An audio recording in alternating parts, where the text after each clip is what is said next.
Welcome to Aurora's Little Lab, where curiosity meets discovery. Whether you're here for fun, experiments, fascinating facts, or hands-on science, you're in the right place. Let's explore. Today we're going to be discussing Newton's third law of motion, which says for every action, there's an opposite and equal reaction. Today, We're going to be doing a rocket balloon. Believe it or not, this is real science, even though it just seems like having fun. Today, these are the supplies we're using. A string, a straw, tape, a clamp, and a balloon. Okay, the first thing we do is we place two chairs, however far apart you can make them. We get our string, we tie it around one end, we put our straw on the string, easy peasy. Then we tie the other string around the other chair, pull it tight. Then we grab our balloon, we blow it up, put our clamp on it,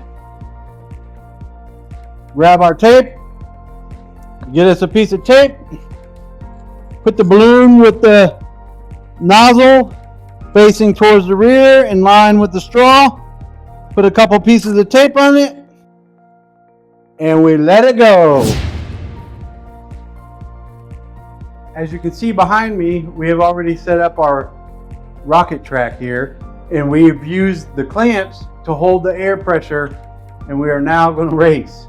Are you ready? Yep. All right, hold on 1 second. 1, 2, 3, blast off! Oh no!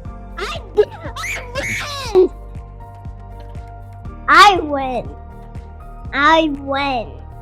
And mine got so fast. Aurora is now going to demonstrate a vertical takeoff rocket. On the count of 3. 1, 2, 3.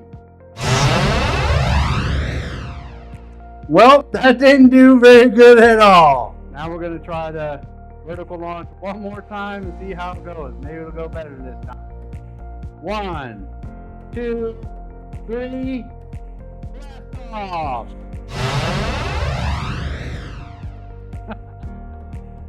It still didn't make it off of our launching pad. For our surprise, we now have an air-powered rocket. This was very inexpensive, easy to do, and we're going to show you a demonstration of it right now. You count. 1, 2, 3, 4, 5. A balloon rocket operates on the principles of Newton's third law of motion, which states that for every action, there is an equal and opposite reaction. When a balloon is inflated and then released, the air rushing out of the balloon in one direction creates thrust, propelling the balloon forward in the opposite direction. This happens because of air pressure and unbalanced forces. When the balloon is inflated, the rubber stretches and holds the air under pressure. The molecules inside the balloon are colliding with the balloon's inner walls, creating potential energy in the stretched rubber. When you let go, the stretched rubber contracts, and the compressed air rapidly escapes, creating kinetic energy as the balloon moves forward.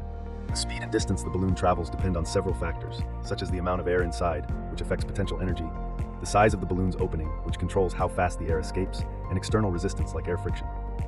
A narrower nozzle would increase pressure and make the balloon go faster, while a wider nozzle allows air to escape more gradually, reducing speed. Additionally, balloon rockets demonstrate aerodynamics and fluid dynamics. The expelled air creates a turbulent flow, affecting the balloon's stability. That's why an untethered balloon wobbles unpredictably, but when guided on a string with a straw, it moves in a controlled direction.